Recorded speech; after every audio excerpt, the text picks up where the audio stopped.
Бүрэн зураглал хөтөлбөр мэтгэлзэг соёл дэг журмын талаар хэлцэж байна. Ерөнхий редактораар ажиллаж байгаа Чой Жонс хамт маань энэ удаагийн зочноор Улсын их хурлын дарга Зандаа хүүгийн энх холд болоод Улсын баг хурлыг оруулаад тооцвол парламентд 7 удаа сонгогдсон Лүндэ Жанцан гишүүн, за Бурхны шашинд ном хаялцах ёсон хэмээн мэтгэлзээний сонгодог хэлбэр байдаг энэ хүрээнд гавж ган төмөр нарыг зочноор урьдсан байна. Ингээд та бүхнийг мэтгэлзэг соёл дэг журмын хилцүүлэгт урьж байна. Нэгдүгээр ингэж жишээ юм жоохон. За өнөөдөр их сайхан өдөр байна. Тэгээд одоо үүрэг хариуцлага гэдэг хэцүү байдаг юм байна. Би заримдаа бол одоо юу гэж зөвшөөрлөөдөө л гэж бодож байна. Энэ Игэл телевизийн дэвтрүүлэг хөтлөж найруулагч болж тэгэж гисэн тэг их л сайхан санагдаад тгий гэсэн ямар ч хэцүү ажил байдгийг халуун чигж ихтэйхэн газар байна. Тэгээ асуулт хариулт эднүүд гэдэг нь асар их хэцүү юм байдаг юм байна. Ямар нэгэн ажил гаднаас нь харахад их амархан байдаг. Яг хийгээд ирэхдээ зэрэг хэцүү болчдөг гэдэг энэ л юм да гэж ингэж л бодогдод суунда. Ингээд одоо нэвтрүүлгээ эхлэх гэж байна. Чойрын ном үздэг улсуудын яриа байдیں۔ Юу гэх юм бол мэтгэлцэн гэж. Их хурл бол тэр чигтээ мэтгэлцээний талбар. Ерөөсөө ингээд 17 жил чойрын номыг үзээд мэтгэлцээнд орж байгаа хүн хэн нэгнийгаа чи идэж уусан ч гэдэг юм уу, тарган бүдүүнээр нь дууддаг ч юм уу, аль нэг нь одоо бүлэг намч байд юм уу, тийм юм моодох одоо танаа хийд муу ч гэдэг юм уу, иймэрхүү ажил ордог. Зөвхөн л тэр асуудлынхаа голд нь тавиал тэр асуудлаа тойроод хэлцчихтэй зэрэг хүн рүүгээ ч харах болзоо байхгүй. Тэгвэл зэрэг хүн рүү харахгүй байна гэдэг бол хүнээ өөлнө гэсэн үг биш. Тэгээд энэ дээр бол биднүүд хамгийн том алдаа гараад байгаа юм шиг харагддаг. Ягаад гэвэл тэр мэтгэлцээнийг буруу явуулснаас болоод бие биенийгээ муулдаг. Тэгж жагаад энэ ард түмний дунд 76 хулгайч дээрэмчин гэдэг цол авч байгаа. Тэрнийг хэн гаргаж яан мэтгэлцээн буруу явагдсан их хурлын гишүүд өөрсдөө ард түмний дунд гаргасан ажил. Дээрээс нь сонгуул ойртоод ирэхдээ зэрэг нэг нам нөгөө намынхаа дээр гарах гэж мэтгэлцээндээ намаа оруулдаг. Өөрийнхөө намыг өндөр өргөж бусдын намыг доош нь хийх ийм ажлуудыг хийснээс болоод ерөөсөө намгүй яв эднүүд гэдэг яриа гарч ирж байгаа. Энэ бол мэтгэлцээний буруугаас болоод ийм байдал руу халтрч юу да гэж бид ингэж ойлгодیں۔ Тэм учраас өнөөдөр энэ талаар бас яахан ярилцъя гэж ингэж бодсон юм аа. Танаас эхлэе. Мэтгэлцээ парламентын танхимд явах хэвээр. Тэгээд шашнаас ялгаатай нь эцэст нь санал хураадаг. Санал хураахт явцдаа гишүүд өөрийнхөө зөвийг бусдаа хуулж өөрийнхөө талд аль болохоор олон коноп авах хэрэгтэй шүү. Та бол энэ хууль харахгүйгээр ярьчихж байгаа баг. Одоо яг гишүүний үүрэгт ингэ бичсэн байна л да. Дэгийн тухай хуулийн 8.1.3 хуралдаан даргалагч зөвшөөрөл өгөөгүй байхад үг хэлэх буюу асуулт тавих. Энэхүү эрхээ эдлэхдээ бүдүүлэг үг хэллэг хэрэглэх, бусдыг доромжлох, нэр төрийг гутаах, басамжлах, яриагийн таслах, өмнөөс нь үг хэлэх, өөрийн саналыг дэмжүүлэх буюу бусдын саналыг үүсгэх зорилгоор шахалт үзүүлэх, хүч хэрэглэх зэрэг гишүүний ёс зүй зүйлнээс зүйл гаргахгүй байх үүрэгтэй гэж байгаа. Та энэ хуулийг мэдэхгүй гэдэгт би одоо 100% итгэлтэй байна. Танд бол хамаагүй ажил. Тэгвэл таны сая хэлсэн үг чинь энэ үгийг арай өөр үгээр л томьёолоо хэлчихлээ шүү дээ. Мэтгэлцээний явцад хадуурдгаасаа болоод микрофоноо таслуулдаг, зөрчил гаргаж байгаа учраас би тасалж штэ. Тэгэхгүй бол энэ зөрчил нь үргэлжлээд нөгөө нийт ард иргэдэд буруу ойлголт өгөхөр юм руу явчихад байгаа. Сүм хэдэд болдог мэтгэлцээс ялгацсан бас нэг юм байна. Камер гэж юм. Камер харахаараа ялангуяа сонгуулиа ойртсон жил бол асуудлаа мартчихдаг. Яг нь сонгуулийн бус жил бол гайгүй шүү дээ. Мэтгэлцэн гэдэг бол эртний грек Ромд бий болсон. Нөгөө алдартай философчид Сократ, Платон, Аристотелоос эхлээд Цицерон гээд хоорондоо их ном хаялцдаг. Буддийн шашинд бол мэдээж бүр эрт байгаа шүү дээ. Тэгэхээр анхны Афины талбай шууд арчлын хэлбэрээр арчил бий болоод тэгээд Сенат, парламент гээд Ромд бий болсон. Тэр цагаас мэтгэлцэн бол бий болжээ. Тоталитар тогтолцоотой мусульманы ертөнцийн тэртэл мэтгэлцэн байхгүй айгаад эн чинь диктатур, фашист диктатур энтертэй байсан улсууд. Тэрнээс биш бусад оронд бол мэтгэлцээ ямар нэгэн хэмжээнд байна. Тэгээ энэний тухай бол одоо их олон зүйлийг ярьж болно. Ер нь бол биш тэ парламент ёс гэдэг бол тэр ном хаялцах логикоор ном хаялцахаас ерөнхий нэг их усүр нэг боловч асуудал болгоноор хилцдэг. За манай ардын хурлын хуралдаан бол ярс хийтэл гар өргөөд тэгээд ардын хурлын тэргүүлэгчдийн зарилгууд баталсан хуулиудыг нэг оруулж илтгэл тавьж батлуулаад төсөв төлөвлөгөөн дээр нэг хэдэн үг хэлээ тэгээ баталчдаг. Нэг иймэрхүү маягтай байсан байхгүй юу? Ардын хурлын дараагаар сонгож баталлаа. Энэ Болдбаатар багш Санжид бид гурав ингээд сэдв хувааж аваад ардын хурлын депутатуудад одоо гадаадын парламентууд ийм байдгийн тэр. Яг нүдэрээ бол очиж үзээгүй шүү дээ. Тэгээд дараа нь бол одоо олон орны парламентын бас хуралдаанд нэг хэдэн минут ажиллаа гардаг шүү дээ. Тийм одоо бололцоо гарч ном зохиолоос л уншижсэн болохоос биш. Данцангийн дундаа жандсан. Тэгээд одоо 90 оны намар та одоо ардын хурлын депутат болоод орж ирсэн. Тэгээд одоо 9 сар 1-ээс эхэлж хуралдаад тэн дээр анх дэгээ яаж батлах уу гэж маргалж гисэн. Жинхэнэ мэтгэлцэн бол тэгж ихэлсэн. Депутатууд ардын хурлын 2 дугаар хуралдааны дэгийг хэлэлцэж баталлаа. Дараа нь их хурлын хуулийн дээр одоо хамгийн гол нь яаж маргах мэтгэлцээний асуудал хамгийн айхтар асуудал байт юм бэл. Тэрийг бол биднээс ажлын хэсгийн ахлаад 92 оны хавар шинэ их хурл байгуулахдаас өмнө батлуулсан. Мэтгэлцээнтэй холбоотой асуудаар 2000 онд шинэ их хурл эхлээд энэ биш дарга байжгаад би ширээн дээрээс микрофонгүй маргаад мэтгэлцэж гашгараа. Тэгээ 2-3 юм явуулахгүй байсан чинь би анхны юм штэ сануулгыг авч ирсэн. Үдээс өмнөх хуралдаанд үг хэлэх хэрэгжиж хаслаа гэд юу тас зогсон байхгүй. Тэгээ протокол үзүүл байж байгаа. Энэ мэтлэнгээр ингээл явж ирсэн. Буддийн мэтгэлцэн гэдэг ер нь ямар ч юм байв. Ямар сэтгэлтэй байв. Буддийн шашинд бол ерөнхийдөө одоо номныхон утга учирыг одоо олохын тухай тэд дандаа мэтгэлцээний журмаар бол намаа одоо үздэг л дээ. Энэ одоо мэтгэлцээ гэдэг бол одоо бурхан багшаас өөрийнх нь үеэс нь одоо үүсэлтэй гэж ингэж үздэг. Ер нь бол энтгэхт бурхан багшаас өмнө ч гэсэн бүр одоо анхны тэр одоо Данжинбаа гэж одоо нэг ном ёс байсан. Тэр ёс бол маш их одоо эртний ёс гэж үздэг юм лээ. Тэндээс эхлээд л ер нь бол дандаа одоо мэтгэлцээний журмаар, маргааны журмаар бол юмаа үздэг тийм байдал бол байсан баг. Шашин хоорондын мэтгэлцээ бол маш их явагдаж байсан. Одоо буддын шашны тэр дагсал хаях сайн ингээд ажиглах юм бол одоо маргаа мэтгэлцээнийг л нэг одоо төгс хэв загварт оруулсан юм уу даа гэж би ингэж ойлгодог юм. Динда табаа чуваач табаа бата. Патмада би табаа чуваач. Динда табаа чуваач гавай бата. Табаа май бата ондч табаа май давай табаа май. Я ичиж табаа май бэч. Чамаа гэж юу? Мэтгэлцээ гэдэг бол нэг талаас бол асуугч өөрөө бол асуун. А нөгөө талаас хариулна. Тэгээд энэ хоёр бол хариулах одоо хариултыг бол маш их одоо төрөүний тэр нөгөө нэг одоо тэр мэтгэлцээний нэг дэг журам гэж гаргасан байна шүү тийм ээ. Тэрийн шиг одоо тийм одоо журамтай. Зөвхөн одоо хин хамаагүй асуудлаа эхлээд ингэж одоо гаргаж ирнэ. Тэгээд одоо хайж байгаа хүн бол ийм загвараар одоо маргана. А нөгөө дүрэн байна. бичигдсэн одоо бүр таасан дээр бичигдсэн тийм дүрэн. Одоо дэгийн хуулинд байгаад. Манайхаар Тэгээ нөгөө хариулагч хүн бол ийм хариулт тавина гэж. Тэгээ хамгийн товчхон одоо хариулт байдаг. Ерөөсөө дод чийчэр дагмад чаамаж ингээд ерөөсөө ийм дөрвөн хариулт. Тэр нь бол зөвшөөрсөн, үгүйсгсэн. Эсвэл одоо тэр таны одоо нотлох гэж байгаа юм чинь нөгөө нотлох тухайдаан бол ингээд одоо болж чадахгүй байна гэсэн. Тийм учраас бол яг хөөхтэй зэрэг бол маргаан мэтгэлцээ бол маш үр дүнтэй болдог. Ярих асуудлыг бол урт талдаа тавина. Тэрнийга тойрч ярихаас биш тэрнээд чалж мэтгэлцэх тал руугаа ерөөсө тэрний муу ярих бол ямар ч одоо дөрвөнд байхгүй асуудал тийм. Тэр одоо нөгөө нэг дөрвөн хариултаа хэлэхгүй зүгээр одоо нөгөө хүний яг асуултанд нь яг оновчтой хариулт өгөхгүйгээр тойруулсан юм одоо яриад байх юм бол хамгийн зүгээс ч гэдэг юм уу хэсгийн зүгээс ч гэдэг юм уу одоо яг ном дагуу хариулт гэсэн ийм одоо юу бол бас хэлнэ л дээ. би хамгийн сүүлд бас уугийн микрофоныг тассан байна. Сая ээлж тусчуулганаар. Санаа зовж. За энэ холбогдлого юм ярьж байна.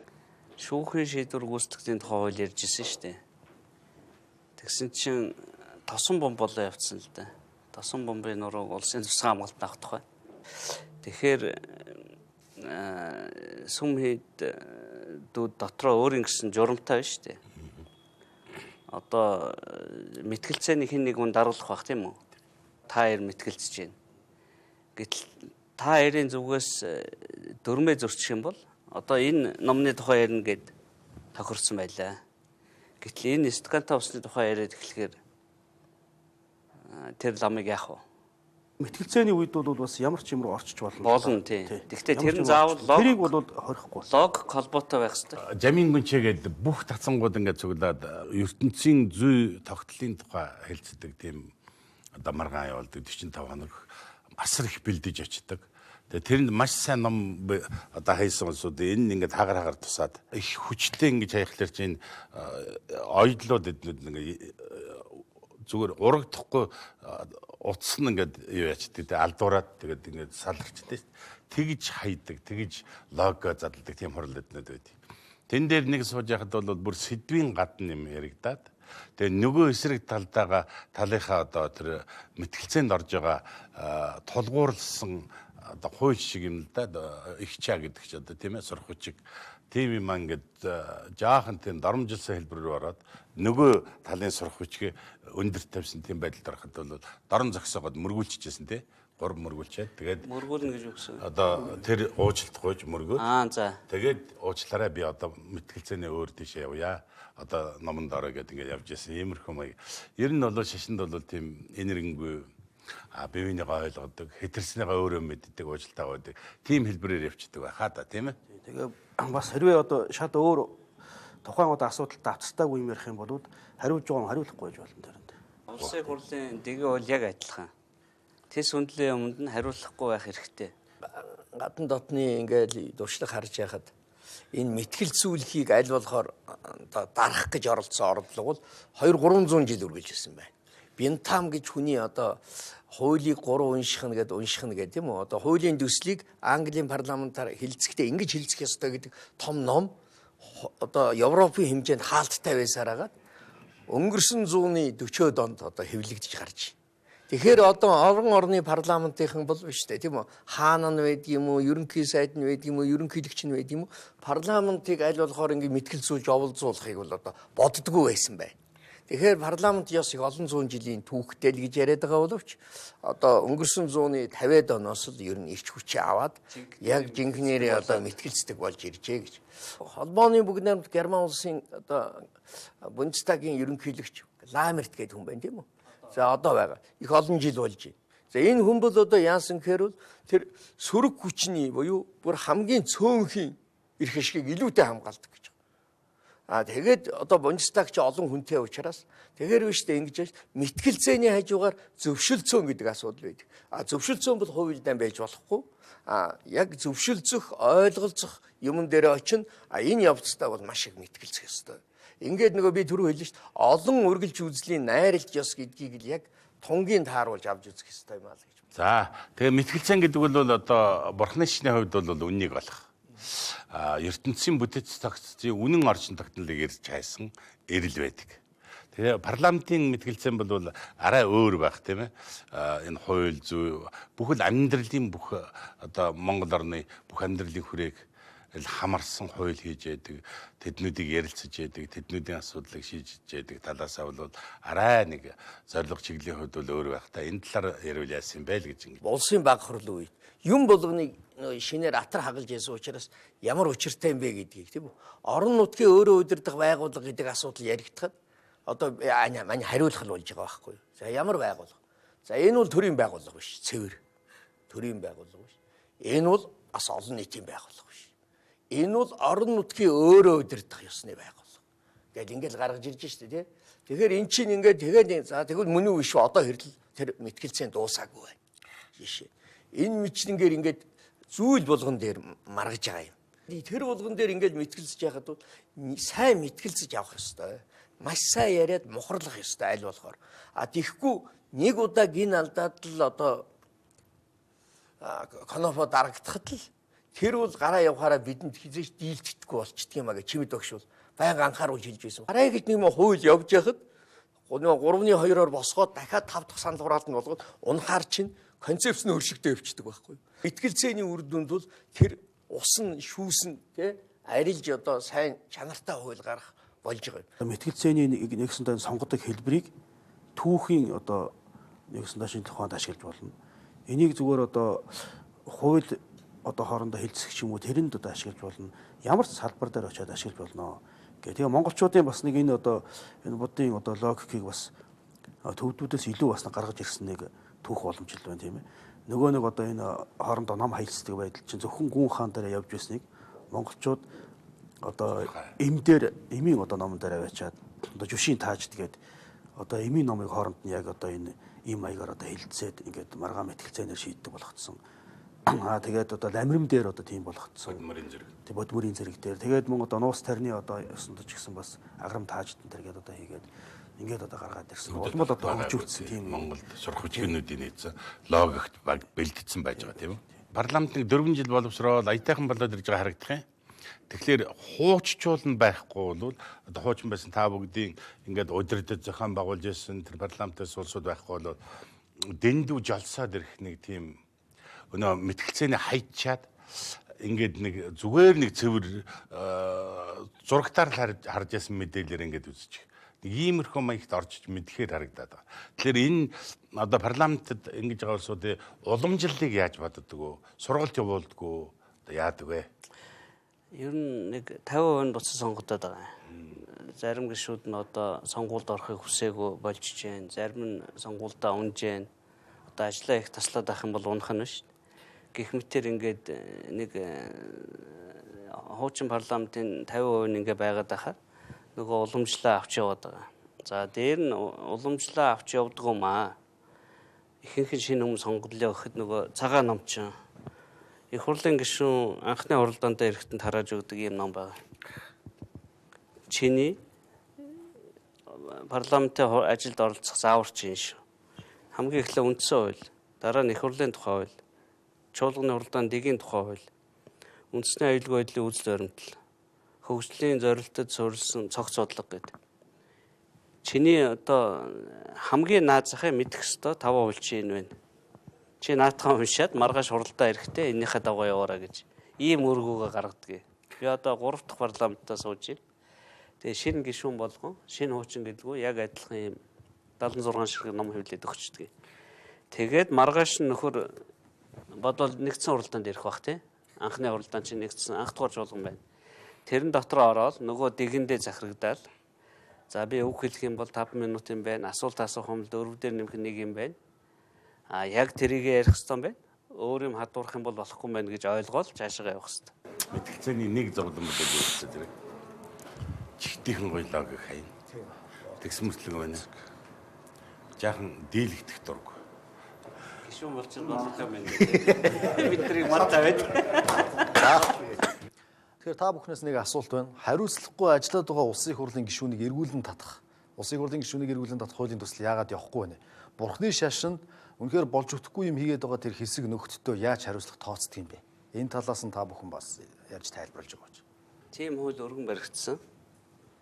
Хилцүүлгэнд явж байгаа. Тэгвэл эргүүлэн татдаг хууль үндсэн хуулиар байхгүй. Тийм учраас улсын их хурлын гишүүд сонгогдсон хүнийг эргүүлэн татах хууль бол алгаа. Томилсон хүнийг бол хариуцлага тооцож болж байна гэд ийм л байр суурьтай байгаа. Эрх мэдлийн уг сурвалж бол ард түмэн байдаг. Тэгэл ард түмэн сонгосон асуудал байдаг. Тэгэхээр нөгөө хоёр талтай л ойлголт юм. Ард түмэн сонголтын дээр хариуцлага тавиа. Ард түмний итгэл найдварыг хүлээж тэгээд тангараг өргөсөн тэр улсын их хурлын гишүүн өөрөө бас одоо тэр үүргээ биелүүлдэг бай гэдэг. Энэ биш та улс төр ёс суртахууны үүрэг хариуцлага нь бараг биш та хууль зүйн үүрэгтэйгээ энэ жацуу юм аа л гэж би бол ойлгож байгаа. Тэгээ ер нь бол дээд усрлын шаардлага тавьдаг уу ганцхан юмны 25 нас байна тий? 25 насны бас 25 хүрсэн бай. Чи юу ял шийтгэлгүй бай. Тэгээд тогтоосон өөр төлбөргүй бай гэдэг нэг хэдхэн юм байгаа. Тэгээд Монголын ард түмэн өөрийгөө төлөөлөхөөр хин дуртайгаа сонгож болно. Ороод энэ нэг юмны дагуу ажиллана. Тэрнээс одоо юу дуртайгаа ярих хэрэг чинь байхгүй. Усын уул ёсын даг гэдэг. Манайхан чинь гадаад очиод хуулийг маш сайн мөрдөж шээ. Тухайн улсынхаа. Тэгвэл Монголд ч гэсэн хуулиа мөрдөлтэй. Тий. Хамгийн энгийн юм. Яг зөв одоо бид ингэж л ажиллах хэрэгтэй юм шиг байна. Лам биш, сахил самвар аваагүй зүгээр лам дэлэмсчэл очиад хууль зүйн яамн дээр би одоо хурал ном нээе гэхдээ зэрэг зөвшөөрөл олгочдөг. 1944 оноос хойш одоо ажиллаад ирсэн Монголын Бурхны төв гэдэг мэрэгжлийн байгууллага байна. Эднүүдийн заавар зөвлөгөөнийг авахгүй эн чи ямар хүү юм бэ нэг очиод уншлагын шалгуулчдаг байсан. 97 оноос өмнө. Тэгтэл бол ингээд төвлөрлөлийг сааруулах хуульчлуу тиймэрхүү маягийн болоод ингээд манайхаар оруулахаа байц ямар нэгэн хэмжээний боловсралтай байж хурал ном нээд. Гэтэл бол зүгээр л одоо хэдэн хүн очиод нээждэг. Тэгээд одоо сүүлээр нь өнөө шашны байгууллагуудаас шүмжилээд эхэлдэг. Тэрэнд хууль зүйн яам дээр бүртгэгдсэн. Тэгээд бяднуудаар огт мэдээг орцсон тэр хүн. Тэгэл бөө мөнгө зөнгөний ажил хийгээд байна. Өө эн чинь шашин чи яач чав гэд. Бяд ерөөсөө дөнгөж саянууд том болоод эн чи юу болж байна энэ чинь одоо сахил самааргүй хүн шүү дээ. Яахлаар хийднэ ч гэдэг юм ч гэдэм үү. Хоорондоо л ярьдаг юм. Их бол сум хийднэ гэлээ. Энэ хүн шашны сургууль сурсан уу юу гэдэг давлага авдаг юм. Ямар сони. Хуулиудын хоорондын холбоо харилцаа эднүүдийг маш сайн зохицуулга байхгүй болохтой бас нэг тийм юм явагдаад байгаа. Түнс хийд дотор бол өөртөө одоо тэр болохгүй ламаа хөөдөг тийм байгаа. Сүм хийд өөрөө жаяг хариуцагчтай. Хамб, ловон тэр гисгүй гэж байгаа бол ерөөсөө хариуцагч нэг. Яс зүг одоо дэг сахиулагч. Тэр бурхан багшийн Вяна ясыг сахиулагч юм бол хийд дотор өөрөө бүтгцэн байдаг. Ерөөсөө хийд гэдэг бол тэр л бүтгэж байгаа. За тэгээд та бүхэндээ баярлалаа. Ортноос удаан нэргэл сайн сайхныг хүсье. За баярлалаа.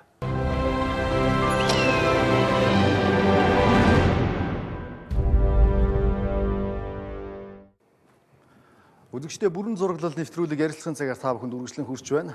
Тэгэхээр ерөнхий редактораар ажиллаж байгаа хамт маань үүрэг чиглэл зорилго нэгэн хүмүүсийг студидд урьсан байна.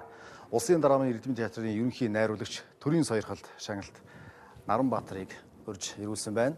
За Монгол Улсын соёлын гавьяа зүтгэлтэн Хүүхлийн театрын захирал яруу найрагч Хуланг урьсан байна. Сэдэв бол шашин ба урлаг гэсэн сэдэв. Ингээ хамба ярилцлага эхлүүлгөө. Одоо энэ нийгэмд чи үнэн нь өөрөө хаана яваад байгаа нь та бид нар хүртэл барьж авч чадахгүй болчиход байна шүү дээ. Бид бүгдээрээ жаргал дуртай, зовлон дур. Сэтгэл хөдлөлийг илэрхийлж чаддаг байх хэрэгтэй. Хайрлж, нэгүсэж, инэрж чаддаг байх хэрэгтэй гэж байгаа. Нөгөө гурав дахь нь одоо мартчихлаа. За. Хүнд байгаа сайн сайхан бүхэн л ер нь бурхан баггүй юу? Урлаг гэдэг бол гайхамшигтай зүйл тийм ээ. Бид бүгдээрээ мэднэ. Урлаг соёл гэдэг бол соён гээрүүлэх. Хүмүүсүүдийнхээ сэтгэл зүрхийг хүмүүнлэг болгох, нэгүсэл, инэрлэлтэй хайрладаг бивнийгаа өргөшөөж чаддаг, уулчилж чаддаг ийм сайхан иргэдүүдийг төлөвшүүлэхийн тухайд та эхлээд явах уу? Манай Улсын драмын эрдэмтэн театрын 2016 оны уран бүтээлийн томоохон төлөвлөлт бол одоо Бурхан багшийн намтрыг одоо жүжигээр үзүүлж харуулах гэсэн бүтээл төрөх одоо зорж ажиллаж байна. За энэнийхээ хүрээнд одоо саяхан бид нар сар шинийн өмнөхөн манай театрын дарга Цэрэн самбуу, ерөнхий зураач Ган хоёрыг зохиол цог нэмэх миний бие дөрв бол одоо Бурхан багшийн одоо явсан бүх газруудаар яваад ирлээ. Төрсөн газар Люмбэнэ, за тэр гэгэрэл төрсөн Бодгая, за Нирван дөрвийг үзүүлсэн Сарнаас тэгэл ингээд одоо тэр номын хүрд эргүүлсэн Варнаас гэдэг олон сайхан тэр авшигтай газруудаар яваад ирсэн. Бидээж бид нар энд бүтээлхийн тулд олон сайхан одоо мэрэгдээсээ зөвлөгөө авах номуудыг уншиж танилцж судлах асуудлууд бол хийгдэж байгаа боловч нүдээр харна гэдэг бол өөрийн тодорхой нэгэн уран бүтээлч хүний сонин мэдрэмж бол тэнд бол төрдөг юм байна гэж ойлгоод ирсэн. Тэгэхээр мэдээж бол урлаг бол өөрөө нэгдүгürt бол соён гэгэрүүлэх үүрэгтэй. Хоёрдугаарт бол одоо гооцсон одоо мэдлэг боловсролыг олгох. Гуравт нь бол одоо танин мэдхүн одоо чанарыг үзүүлэх. Одоо дөрөвт нь бол одоо ёс суртахууны хүмүүжил олгох. Одоо тавд нь бол одоо сая цэнгэн баясах үүргийг бол гүйцэтгэдэг. За энэ бүтээлийн хувьд бол ерөөсөө өнөөдрийн ард түмэн маань өнөөдөр бас юм идеалгүй болчиход байна удаа гэж бодоод байгаа юм л та. Тийм учраас бид нар энэ жүжигийнхаа нэрийг бол үнний хаан будтай гэж. Бурхан багш гэж хүн хэн байсан? Хаан төрсөн?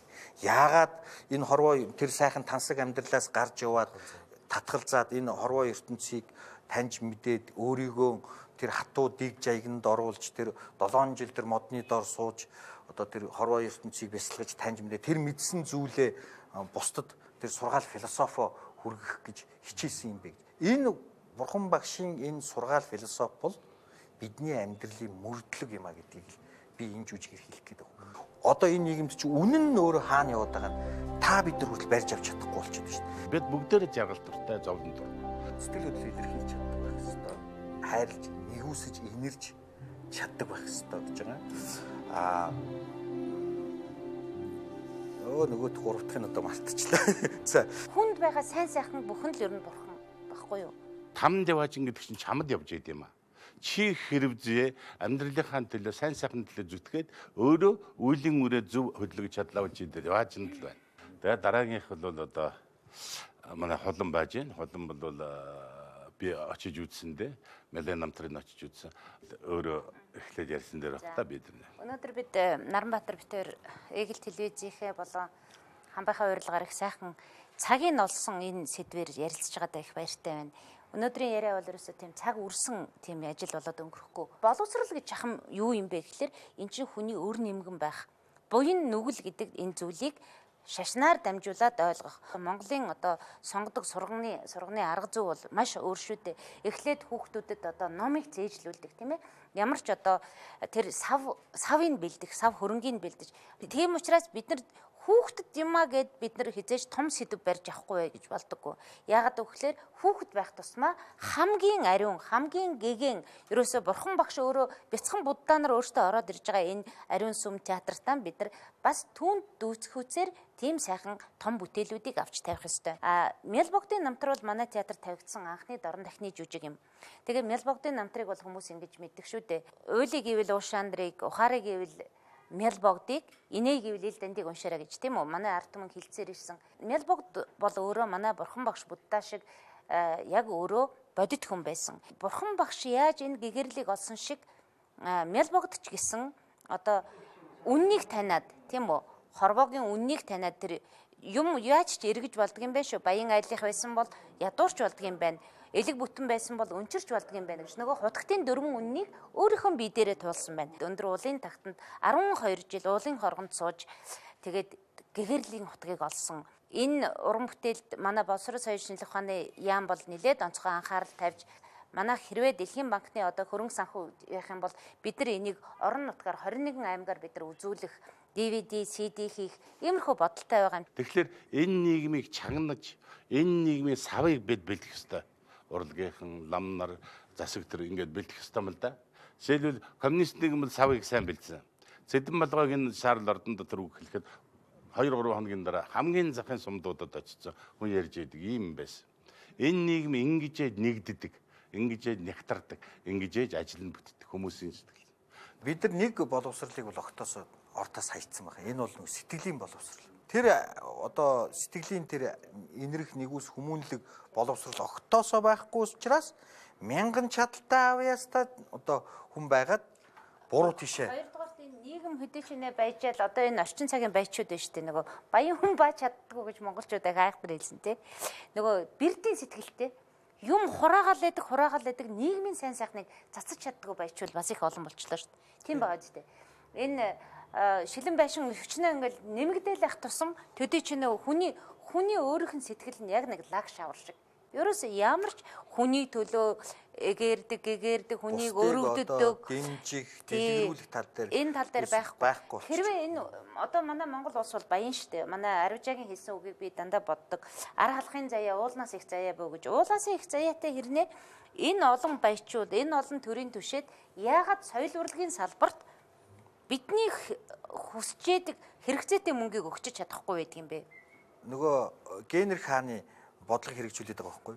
Та хамттайгаа ярьсан баг.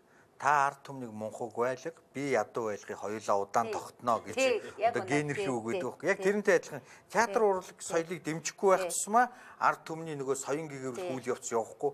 Өшөөл тэр харанхуй бүдүүлэг байвал бид нар тархи нугаан сошиалэр явж байгаа юм байна. Нэг бол тэр юм хийж байгаа улсууд нэг бол шал тэнэг хүмүүс байгаа. За шал тэнэг гэж бодвол биш. Гэтэл одоо baby language-ээр яриад байгаа байхгүй. Бүр хүүхдийн арай л одоо ард түмний тийм доош нь бодож, тийм одоо бүр мал аж ахуй гэж бодоод байгаа. Тийм муухай одоо ард түмнээ доромжилсан өнгө аястай ярьдаг болсон. Эсвэл тэр хүн тэнэг, эсвэл ард түмэн тэнэг гэсэн хоёр вариант гарч иж байгаа. Тэгэхээр таны яг хэлж байгааг би юу гэж өгөөдөж байна гэвэл соёл урлаг руу яага мөнгө хаяхгүй нэг үл ард түмнийг мунхаг байлгах гад харанхуй сул дорой байлгах гэж л тэгээд ш. Хэрвээ соёл урлагийг нь дэмжиж өгөх юм бол тэднүүсийн ухаантай болоод өөрийг сонгохгүй тухай асуудал яригдаад ирэх байхгүй. Тэрний үгэнд хуурдахаа байж. Джон Лок гэж одоо сайхан гүнзгий сэтгэгчилтэй Английн. Тэгээд тэр мунхгийн гарт эрх мэдлийг өгвөл харгас болно гэж. Тэгэхээр улам харгас болоод энэ нэг яг хөөхтэй дэлхийн их том баячууд одоо харж яхад нэг тийм тэнцэтгэл явагдаад байгаа харагдаж байгаа биз. Яг гэх юм бол их том нэгүүлсэл энерлийн тийм үйл ажиллагаа тэгээ их соёлын том юмнууд энэ одоо ядарч үдэрж байгаа Африк зэргийн орнуудад байгаа ядуучууд эднүүдэд өглөг өгч байгаа эднүүд харагддаг л да. Өглөг гэдэг бол 6 баримадын нэг. Тэргээр дамжиж бас одоо хүнд их тус болдог ядарсан зүдэрч улсуудад. Гэхдээ бол тэр яг зохистой өглөг гэдэг бол гайхамшигтай л байдаг л да. Тэгээ тэр эднүүдийг бодож үзэх юм бол цаад тэр одоо утгандаа ч таардаг байх. Яг бол тэр хүн бол хаагчих шахдаг. Тэр их хөрөн гэдэг чинь бол түүнийг сүйдэлдэгэд, гэр бүлийн сүйдэлдэгэд, тэгэл зан мараад, аран шин төрх, тэгэл одоо өвчин зовлон ирэхээс ахвал янз бүрийн юм болдог. Тэр харагдахгүй ертөнц шүү дээ. Үйлийн үр гэдэг бол. Тэгээд тэрнийгаан тэнцэтгэдэг л гэмээр тийм сони юмнууд харагдаж байдаг. Орчин үеийн залуучуудыг та харж яхад аль талаас нь одоо соён гэгэрүүлж жаахан тийм айтайхан болгоомор. Дорн дахны хүний сэтгэлгээний онцлог байна. Энэ нь бол түүх, соёл урлаг энэ шашнаараа нөхцөлддөг. Энэ сэтгэлгээ олон зуун мянган жил бий болж ирсэн тийм үү. Тэгээ яагаад ингэж яахаар өрөндийн хүн бол ерөнхийдөө авах, олох, олзлох, шунах гэж яах энэ юм руу их дэлгэрүүлдэг. Ерөөсөө юмэг дандаа гадна талын тэр аргын талыг ихээс. Дорн дахин бол дандаа бэлгийн тал руу дандаа дотгошоогоо өнгөдөг. Европын соёлыг хүртэж эхэлснээс хойш ямар нэгэн хэмжээнд бид мэдэрч эхэллээ. Аз, Европ хоёр бол нэлээд ондоон ёс заншилтай байдаг юм байна. Ондоон суурьтай байдаг юм гэдэг бид мэдж эхэлсэн. Тэгээ бяднуудынх бол хайр, инкрил дээр илүү их тийм юм дээр тогтдог. Тэргээр их жаргадаг, цэнгэдэг. Бяднад бол өөрийн гэсэн аран шинтай, төрхтэй, өөрийн гэсэн одоо бодолтой, сэтгэлтэй, баяртай, цэнгэлтэй ийм юм хэрэгтэй байна гэж ингэж одоо би энэ эгэл телевизийг эхэлснээс би найруулагч болсноос хойш одоо тож бодоод байгаа шүү дээ. Урлагийн сэдв яриад байгаа. Хулын ирчийнхээ нэг шүлгийг сонсвол яа гэм бэ? Тэгээ да. За тэгээ өнөөдрийг чинь нөгөө ирсэн байх чи одоо шүлэг сонсохгүй яваад одоо алдасуулдаг байгаа даа. Тий. Бурхныг хүн ер нь зүгээр их холоос хайдаг. Энтхгийн варнаас очоод яаж гэгэрүүгээ хайж идэг. Сүм хийд байгуулад хүмүүс хайгаад байдаг. Сувраг босгочхоод энэ дотор бурхнаа залчлаа л гэж бодоод байдаг. Явж бурхан гэдэг чинь хүн өөрөө хүний сэтгэл зүрхтэн дотор байдаг. Бурхан бит хоёр нуугдаж тоглосон. Эхлээд тэр намайг ээжийн минь энгэр дээрээс олчихсон. Сул асгарах цагаан сүгээр сувдан сондор хэлхэж эрхэлж алмаарч байгаад би бурханд баригдчихсан. Одоо би нуугдъя гэж бурхан над хэлсэн. Олох гэж би өчнөөн жил ирсэн. Завлид сууга хувргууд шиг замбуулингийн сүм сувргуудыг нэгтсэн. Бурхан тэнд байгаагүй. Зандан шоголтой судруудын мөр хооронд хайж зангиа сахиусны ойдол сэмэлж үтсэн. Бурхан тэнд байгаагүй. Бурхан аанал нуугдсан хэвээрээ бултаж хаашаа чим алга болтдог янзаараа хэрвээ би нуугдахгүй гэвэл харин хэн нэг хайрт нэмэн надаас нуучдаг болсон. Буцааж тэднийгэн авъя гэвэл чи бурхан намайг л ол гэж дохуурхдаг болсон. Тэр минь энэ минь гэдэг хамгийн хайртай хүмүүсийг тэртээ жилүүдийн цаана аваачаад хорчихдаг өршөөлгүй хатуу тоглоомтойд нь өөр хэн дэч биш би бурханд хаяа гомддог болсон.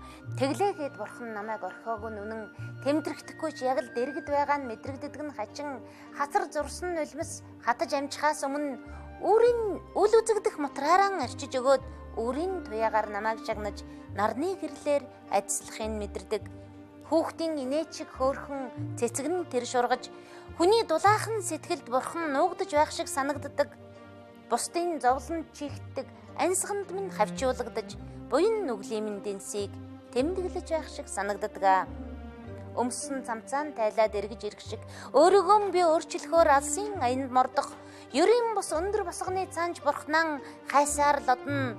Ерөөлтэй ганц л агшинд бурхнаа олохдоо л нэг олно. Бурхан бит хоёр нуугдаж тоглосон. Ээжийнхэн гэрэлт хөвлийд сэнти хий залраад эргээд ирэх замбуулингийн төмөн үрчлээс магнай дээр будангуй цагийг тохинуулах дээдсийн зарлиг дээр бурхан миний л гараар тамгалах болно. Юу гэх юм бол энэ ирээд олдохгүй байна гэдэг бол үнэхээр энэ тийм юм байна. Сүсэггүй, бишрэлгүй, мэдлэггүй, мухар тийм юмд бол хизээч бурхан олддоггүй л. Дандаа төөрүүлдэг.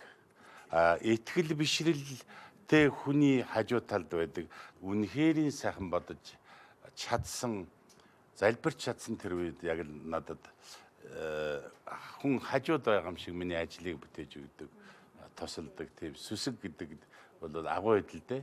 Савитрхан би нэг их сайхан түүх домог ингээд сонслоо л да. Тэрний юм бэхэр та мэдэх байх. Ловон даян гэж тэр одоо бурхны номын төв үзлийг бол төв үзэлд байдаг олон иш онолыг эсэргүүцээд тэгээд тэр яаж эсэргүүцсэн гэхээр энэ ном бол буруу юм байна. Бурхны шашин бол буруу юм байна. Би өөрөө олон жил үтсэн гэдэг одоо гинтхэн тийм тэрсүүдийн сэтгэл төрөхгүй юу. Тэгээд төрсөн чинь тэр хүн одоо тэр Ариан Дэвийн гигэнтэй одоо амхандаа мөрийцжилтэй хиндээ дийлдэнүү тэрэндээ одоо олбогоо тавьж өгнө гэж олон жил тэрсэлдээд тэгтэл яаж ийсэрээгаал тэр чин бурхан багшийн зарлиг юм чин Ариан Дэвийн гигэнд дийлээд байна үсттэй ловон даян тэгсэн чин дийлдэх бүртэл уул нөгөө өшөө хорслон бадраад нөгөө сайхан сүмд очиод ингээд баагаа сууж ижээ. Ингээ баагаа сууж исэн ингээ дэрэгдээсээ судрын хууцуудыг аваад араа арчаад л тийм үү. Яг ингээд нэг цаас аваад ингээд арчих гээд ингээд үдсэн чинь тэрүүн дээр нь бараг 600 800 жилийн өмнө бурхан багш яг өөрийнх нь нэрээр бичсэн ингээд байж гин. За ийм нэртэй ийм ловон даян гэдэг ийм хүн гарнаа. Энэ хүн бол одоо энэ хүнтэй маргаад олбогоо тавьж өгнөө.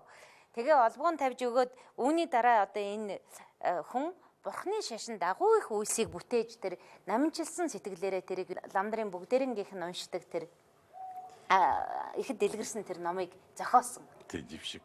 Тий.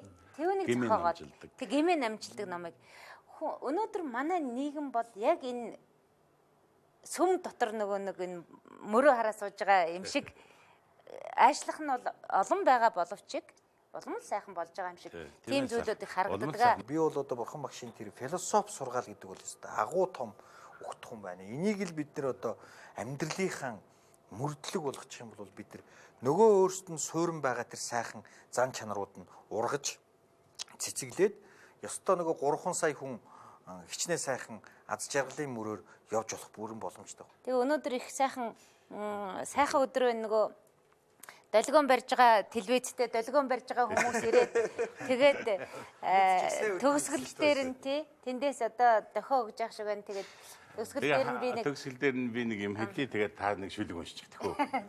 Тэг ямар нэгэн мухар сүсэг байхгүй хүнийг соён гэгэрүүлж чадаж байгаа тэр шашинд байгаа зүйлүүдийг хэдэн 100 жилээр энэ ард түмнийг сайхан болгоод ирсэн тэр зүйлийг нь одоо сургуульд оруулахад яагаад буруу гэж эрэг мөрөг шүт гэдгээс гадна хүний хүн соён гэгэрүүлж байгаа талыг оруулчвал одоо их сайхан биднуудын уламжилд байсан тийм л ажил юм да.